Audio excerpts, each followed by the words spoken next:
neuf parce que c'est la fête des mamans. Bah, Zoé, c'est toi qui présente quoi de neuf? Oui. Ah bon? Bah oui, maman, c'est la fête des mamans. C'est vrai. Ah bah c'est super gentil ça. Alors c'est vrai, c'est la fête des mamans, j'espère que t'as pas oublié ce matin. Si t'as oublié, pas de panique, il te reste encore une bonne partie de la journée. Alors aujourd'hui, c'est vrai, on va parler des mamans, mais des femmes en général. C'est vrai que, tu vas voir, on va découvrir des histoires assez incroyables de certaines femmes. En attendant, tu dis à tout le monde debout, c'est la minute étirement.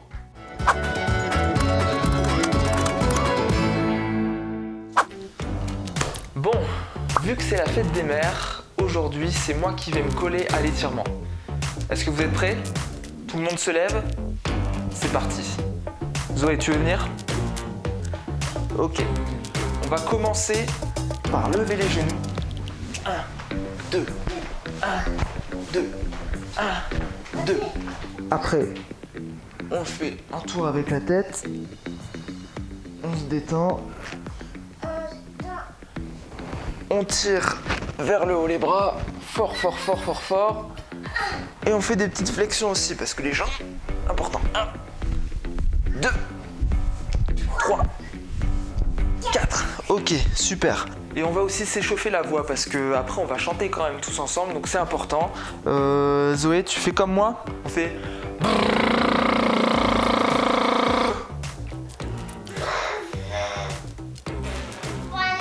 Ah, c'est dur, c'est presque ça. Ok, c'est parti. On enchaîne avec Isabelle, on danse et on chante.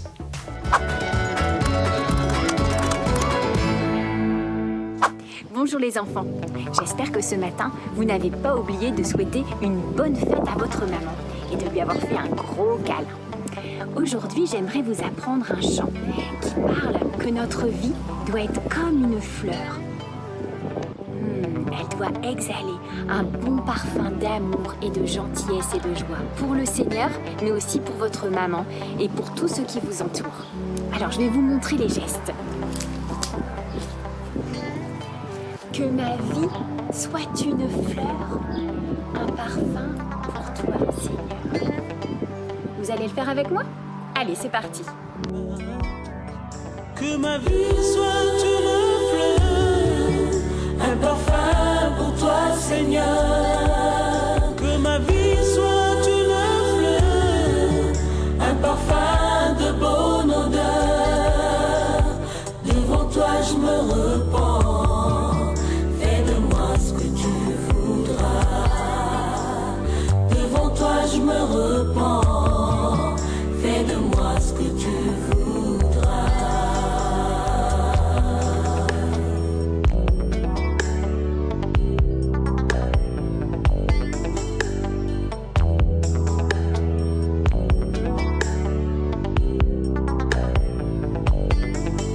Que ma vie soit une fleur, un parfum pour toi, Seigneur. Que ma vie soit une fleur, un parfum de bonne odeur. Devant toi, je me repens. Fais de moi ce que tu voudras.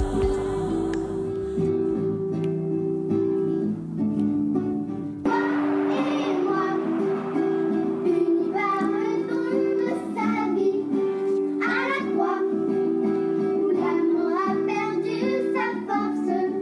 Et c'est à ça que je suis libre en Jésus-Christ. Wow. Que je suis libre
Comme vous voyez, je m'occupe de mes fleurs, j'en prends soin. En fait, les fleurs sont composées de pétales. Je vous présente tout particulièrement cette fleur. Donc chaque pétale porte un nom. Une pétale se nomme fidélité, l'autre justice, l'autre persévérance, l'autre amour et la dernière courage. Toutes les pétales sont rattachées au cœur pour qu'il vive. Et ce cœur-là, c'est comme notre relation avec Dieu. Et c'est ce qui permet aux pétales de s'épanouir. Ça me fait penser au verset de Proverbe 4, verset 23. Par-dessus tout, veille soigneusement sur ton cœur, car il est la source de tout ce qui fait la vie. Quoi que l'on vive dans la vie, peu importe les domaines, tout est rattaché à notre cœur. Il faut donc en prendre soin. Comment, me direz-vous? En ayant un cœur pour Dieu, attaché à lui. Les pétales sont rattachés au cœur de la fleur et mon cœur, c'est de là que viennent les sources de la vie. Pour illustrer ça, vous avez entendu Florence a parlé de certains mots, de certaines pétales, la fidélité, l'amour, la justice et d'autres choses. Je vous propose de découvrir des femmes qui ont marqué l'histoire ou leur histoire parce qu'elles avaient un cœur attaché à celui de Dieu et du coup elles ont pu s'épanouir avec des pétales fantastiques. Écoutez bien et on en reparle juste après.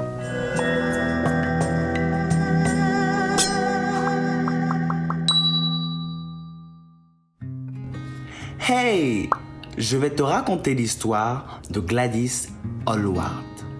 Mais avant ça, j'ai quelques questions. Est-ce que tu es doué pour beaucoup de choses? Ou est-ce que tu dirais que tu es plutôt doué pour certaines choses? Ou alors, est-ce que tu te sens ordinaire? Parce que Gladys Aylward était une jeune fille tout à fait ordinaire.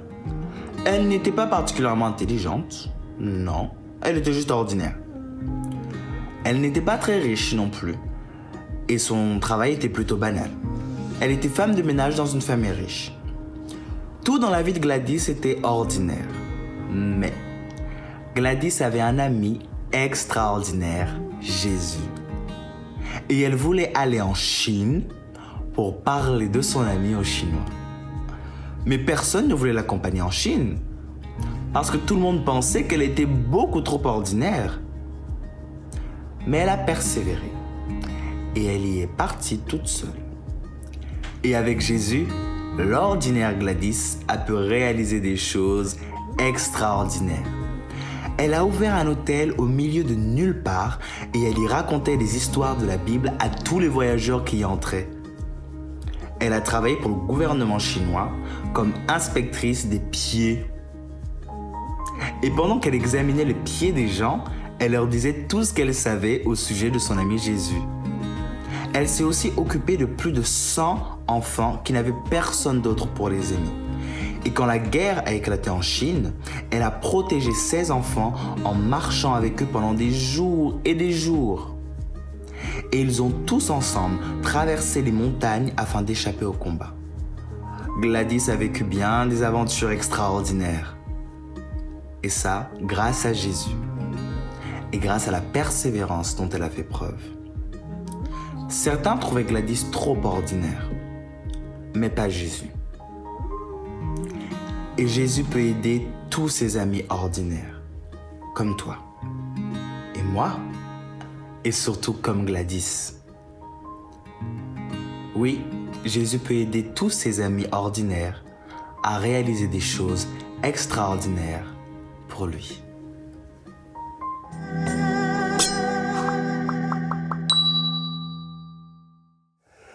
Je vais vous parler d'une femme qui s'est tenue debout tout en restant assise.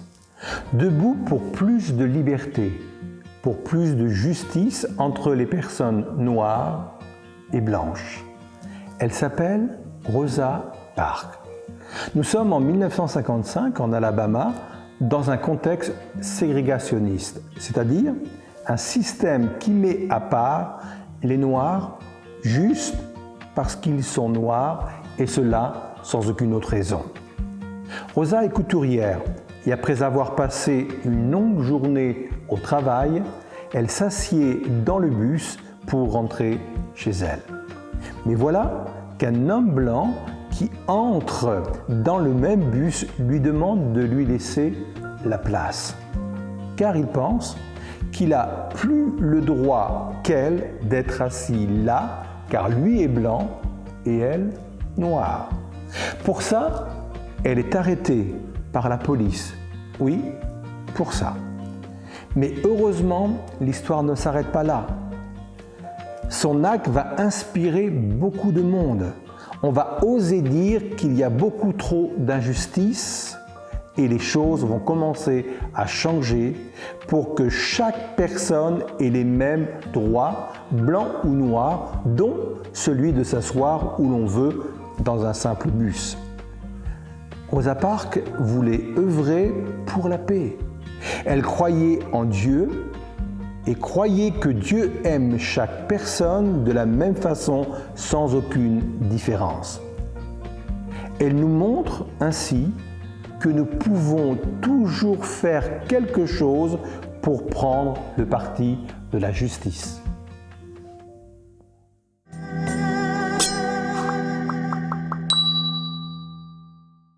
Pour vous parler de fidélité, je vais vous parler de Corrie ten Boom. Quand elle était petite, Corrie avait chez elle une cachette secrète spéciale, un petit espace dans sa chambre. Ce n'était pas pour jouer cette cachette, mais pour cacher des gens qui étaient en danger. Elle vivait en Hollande avec sa famille. En 1940, c'était la guerre et l'Allemagne avait envahi le pays. Beaucoup de choses terribles se passaient et Hitler avait choisi de tuer tous les Juifs. Corrie et sa famille étaient les amis de Jésus. Ils savaient que pour Jésus, tout cela était mauvais. Ils ont donc accueilli chez eux autant de Juifs que possible. Ils les ont cachés. Un jour, des soldats sont venus. Ils ont envoyé Corrie et toute sa famille en prison parce qu'ils avaient aidé les Juifs. En prison, Corrie et sa sœur Betsy n'étaient pas bien traitées. Elles avaient froid et faim, elles étaient malades et on les traitait très mal. Betsy a répété à Corrie que leur ami Jésus était toujours avec elle malgré tout, car il était fidèle. Elle lui a dit de toujours aimer les gens, de ne jamais les détester comme Jésus l'avait fait pour nous et comme il le voulait. Betsy est morte en prison, mais lorsque Corrie a été libérée, elle a passé tout le reste de sa vie à dire son histoire et à être fidèle à Jésus et à expliquer comme sa sœur comment il avait été là malgré le froid, la faim et les maladies. Et j'aimerais honorer aujourd'hui mon épouse Summer, qui est un exemple aussi de fidélité, aussi bien pour rester fidèle à ce qu'elle est, mais aussi être fidèle à Jésus et à son engagement vis-à-vis de lui. Et ça, c'est extraordinaire de pouvoir être à côté d'une femme aussi attachée à Dieu. Et voilà, je voulais juste simplement te souhaiter une excellente bonne fête des mamans.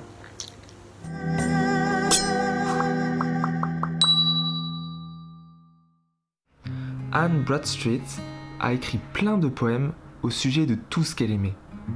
Ses enfants, son mari et son ami Jésus. Elle a été la première personne en Amérique à publier des poèmes dans un livre. Anne n'a pas toujours vécu en Amérique. Elle est née dans un château en Angleterre. C'était un endroit très confortable. Elle avait beaucoup de vêtements magnifiques et plein de beaux livres. À 18 ans, alors qu'elle venait tout juste de se marier, elle a voyagé jusqu'en Amérique avec sa famille et son mari. C'était un voyage long et dangereux. Sa nouvelle maison était froide et ses vêtements bien tristes. Mais Anne savait que son ami Jésus était toujours avec elle. Elle a souvent déménagé et son mari devait partir au loin pour travailler. mais elle savait que son ami Jésus était toujours avec elle, et aussi avec ses 8 enfants. Un jour, un incendie a détruit toute sa maison. Mais Anne savait que son ami Jésus était toujours avec elle et qu'il l'aimait. Pendant tout ce temps, Anne écrivait des poèmes.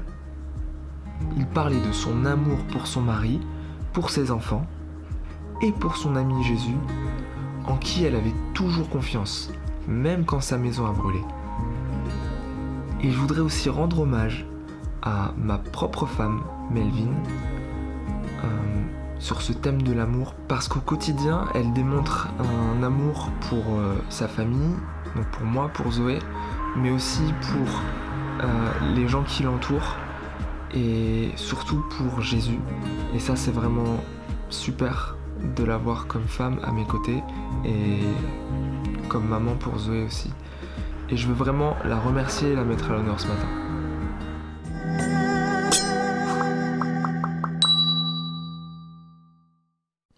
Bonjour, j'aimerais vous présenter une femme merveilleuse qui a rencontré Jésus il y a très peu d'années, qui ose en parler à sa famille, à ses amis et surtout sur son lieu de travail. Je vous laisse découvrir cette merveilleuse mère. Bonjour les enfants. Bonjour maman. Je peux te dire une question? Oui mon chéri. Est-ce que tu as déjà parlé de Dieu à tes collègues? Est-ce que tes collègues savent que tu crois en Jésus? Alors justement les enfants, toutes les questions que vous me posez, ça me fait penser à une petite anecdote que je vais vous raconter. J'ai une collègue avec qui je m'entends très bien, qui un jour est venue me voir et qui m'a dit qu'elle me trouvait changée, comme si quelqu'un avait mis la paix et la joie dans mon cœur. Et vous savez ce que je lui ai répondu? Dis-nous. Alors, je lui ai répondu que cette personne, c'était Jésus. Et du coup, elle a eu envie de me suivre à l'église de Wascal. Et c'est pour vous dire que Jésus, il touche les cœurs chaque jour. Et on le remercie pour tout ce qu'il fait dans nos vies. Eh maman, tu sais quoi? Moi aussi, je vais parler de Dieu à mes amis. Oui, à tous nos amis. Avant d'en venir à la conclusion, quand même, on peut dire merci messieurs. Ça fait du bien, non, de voir des hommes parler des femmes et parler des exploits qu'ont fait les femmes. Hein, mesdames? Bon, bref. En tout cas, je sais pas si vous avez vu là, les gars et les filles, ce sont des histoires extraordinaires. Et pas parce qu'à la base c'était des personnes extraordinaires, non. Juste parce qu'elles avaient un cœur attaché à celui de Dieu, qu'elles passaient du temps dans la présence de Dieu et que du coup, ça se voyait à l'extérieur. Qu'est-ce qui fait qu'une fleur est belle? C'est parce qu'elle se déploie. Quand elle est refermée sur elle-même, on voit pas grand-chose, mais quand elle se déploie, on peut voir des choses extraordinaires. Alors je t'invite vraiment à continuer tes efforts pour être dans la présence de Dieu, pour être vraiment avec lui, avoir ce cœur pour lui, pour vivre aussi toi aussi des choses extraordinaires comme ces femmes. Et oui, même si t'es un gars, rassure-toi, ça pose pas de problème non plus. Pour appuyer tout ça, on retrouve tout de suite Valérie avec une expérience égale une vérité.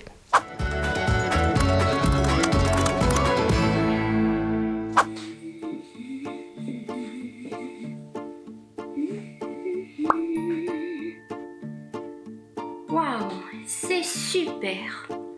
On voit même du duvet sur les pétales. Oh, que c'est génial! Oh, j'aime beaucoup regarder. Oh! Bonjour les enfants! Oh, ça y est, c'est commencé. Oh, comment allez-vous? J'espère que vous avez passé une bonne semaine. Eh bien, écoutez, moi, c'est super. Avec cette loupe, on peut tout regarder. J'explore le jardin et je regarde tout ce qui se passe. Alors, aujourd'hui, nous allons voir ensemble comment Dieu voit en nous ce qui est caché. C'est parti! Pour aujourd'hui, nous allons prendre une feuille blanche et sur cette feuille, vous allez dessiner des fleurs. À partir de là, il vous suffit de les découper. Vous pouvez la plier. Alors pour la plier, c'est pas compliqué. Vous faites ça. Et une fois que c'est fait, nous allons prendre un plat avec de l'eau dedans. Voilà. Et nous allons mettre la fleur dedans. Et nous allons regarder ce qui se passe. Oh! Regardez les enfants! La fleur, elle s'ouvre. Oh! Mais c'est génial! Elle s'ouvre et vous avez vu? Elle a complètement ouvert ses pétales et elle s'est épanouie. Et on voit à l'intérieur de la fleur, on voit son cœur. Oh, ça me fait penser à quelque chose. Alors, on va prendre la Bible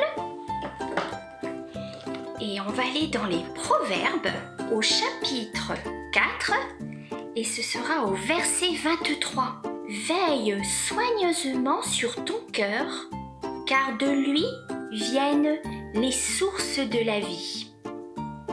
Mais oui, les enfants, quand notre cœur s'ouvre comme cette fleur, eh bien Dieu y voit ce qui se cache en nous. Et les pétales, elles révèlent ce que nous sommes. Et ça me fait penser que ça peut être la joie, la paix, ça peut être la bienveillance, la générosité et bien d'autres choses encore. Voilà, j'espère que cette expérience vous a plu et moi je vous dis à une fois prochaine pour une nouvelle expérience égale une vérité. Et pour finir, je pense qu'on va en remettre une. Allez, je vous laisse la découvrir. Voilà. Allez, à bientôt les enfants.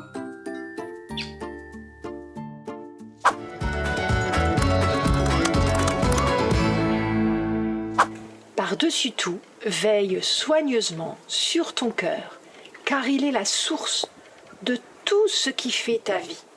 Proverbe 4, 23. Mais elle a raison, Valérie. Moi, je le trouve super beau, ce verset. Et tellement important pour nos vies. J'aimerais bien le retenir et le savoir par cœur pour pouvoir m'en rappeler régulièrement. Vous savez, pour apprendre un verset, moi j'ai un petit jeu. Vous voulez bien jouer avec moi les enfants? Oui? Allez, c'est parti. C'est tout simple, je vais cacher une partie et on va essayer de se rappeler des morceaux qui manquent. Ok? On va faire facile au début.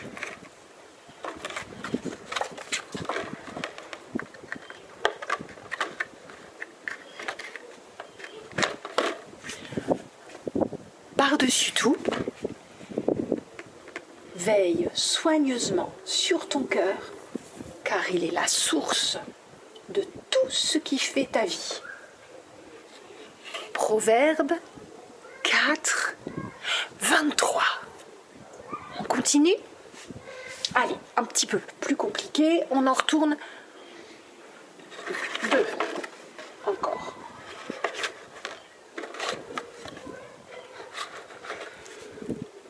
Par-dessus tout, veille soigneusement sur ton cœur,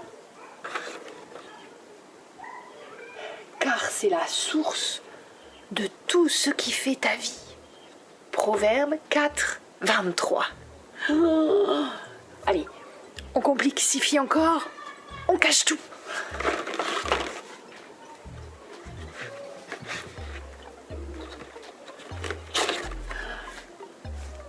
Par-dessus tout, veille soigneusement sur ton cœur, car c'est la source de tout ce qui fait ta vie. Proverbe 4, 23. Oh, on a réussi les enfants, bravo! On arrive à la fin de notre programme, mais vous vous souvenez, on a quelques vidéos surprises pour les mamans. Avant ça, on a parlé des mamans, c'est bien, mais il y a les papas et la fête des pères, c'est dans 15 jours. Si tu veux participer pour un petit challenge un peu spécial, tu nous envoies un mail, tu vois, avec ta maman ou la personne qui est avec toi à cette adresse et on te dira comment tu peux participer. toute l'équipe de Quoi de Neuf souhaite une très belle fête des mères à toutes les mamans, mais aussi aux mamans de cœur qui n'ont peut-être pas d'enfants, mais qui sont importantes aux yeux de plein d'autres personnes. Alors à toutes ces femmes, on vous souhaite une très belle journée. Merci d'être là dans nos quotidiens. Je vous souhaite une très bonne semaine à tout le monde, les gars, les filles, et je vous dis à dimanche prochain, 9h30.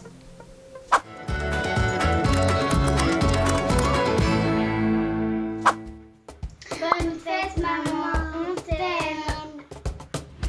Bonne fête, maman, je t'aime très fort. Et Samuel aussi. Bisous. Bisous. Coucou, maman, je t'aime beaucoup. Je t'aime de tout mon cœur. Bonne fête. Gros bisous, bonne fête. Et toi, maman, tu es une bonne maman. T'es la meilleure des mères. Et je te souhaite une très bonne fête et gros bisous maman. Coucou élèves, nous voulons souhaiter une très bonne fête des mères à notre maman et à tous les mamans. Maman, je t'aime très fort. Nous t'aimons très fort maman. Je t'aime maman, je t'aime de tout mon cœur et bonne fête maman pour la fête des mamans. Et je veux te célébrer une bonne fête de tous les.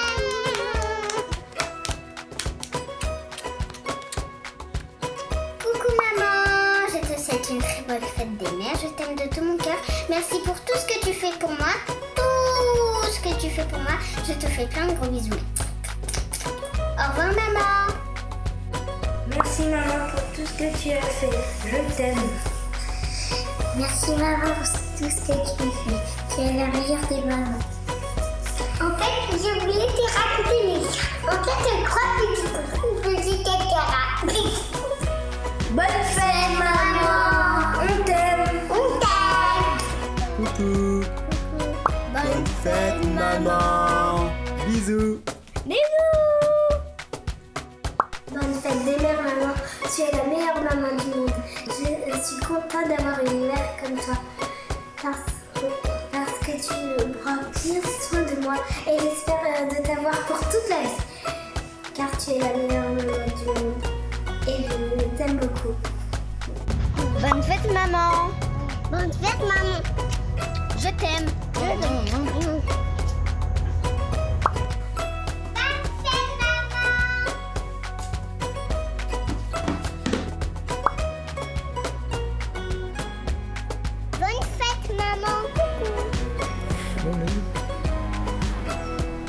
Coucou maman, bonne fête maman. Coucou maman, bonne fête maman. Merci Christine.